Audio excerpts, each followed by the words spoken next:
এখানে কিন্তু প্রধানমন্ত্রীকে ছোট করা হয়েছে। এখানে বোঝানো এটাই হলো যে গুটি কয়েক মানুষই শুধু ওনার কাছে যেতে পারবে বা উনি পারমিশন দিবেন আসার জন্য, আর বাকি জনগণ কি ওনার কাছে ফালতু?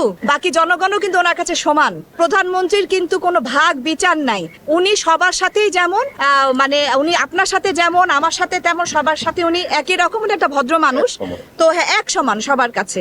তো ওনারা যেতে পারলে আমরা কেন যেতে পারবো না? হ্যাঁ, আমরা অবশ্যই যেতে পারবো। আমরা এখানে মানে কি বলবো, আদালত বা আইন আদালতের ব্যাপারগুলো আমরা এখানে আনতেই চাই না। আমরা নিজেদের মধ্যে এখানে আইন আদালতের কি আছে, মানে যেটাই হবে সেটা আমাদের সবারই মেনে নেওয়া উচিত। কোনো সমস্যা হলে সেটা আলোচনা করবে। আমরা এই ইন্টারভিউটা শুনেছি, ওখানে যে কোনো একজন, আমি নাম বললাম না, উনি বলেছেন যে ওনারা যদি আসতে পারেন তাহলে প্রধানমন্ত্রী বরাবর ওনারা যেতে পারবেন, আর যারা যেতে পারবে না তারা কেন মানে এখানে দাঁড়াচ্ছে। আমার কথা হচ্ছে এখানে কিন্তু প্রধানমন্ত্রীকে ছোট করা হয়েছে। এখানে বোঝানো এটাই হলো যে গুটি কয়েক মানুষই শুধু ওনার কাছে যেতে পারবে বা উনি পারমিশন দিবেন আসার জন্য, আর বাকি জনগণ কি ওনার কাছে ফালতু? বাকি জনগণও কিন্তু ওনার কাছে সমান। তো সুতরাং এই কথাগুলো না বলাই ভালো। প্রধানমন্ত্রী ওনাদের কাছেও যা, আমাদের কাছেও তা। প্রধানমন্ত্রীর কিন্তু কোনো ভাগ বিচার নাই। উনি সবার সাথেই যেমন মানে উনি আপনার সাথে যেমন আমার সাথে তেমন সবার সাথে উনি একই রকম একটা ভদ্র মানুষ। তো হ্যাঁ, এক সমান সবার কাছে।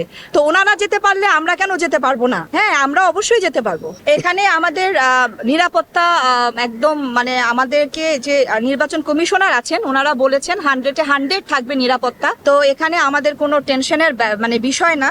আর আমরা তো আসলে আমি বারবারই বলি যেটা তো আমরা নিজেদের মধ্যে এই মানে ঝগড়াঝাটি, মারামারি, চুল টানাটানি কেন, এগুলো আসলে হাস্যকর ব্যাপার হয়ে যায়।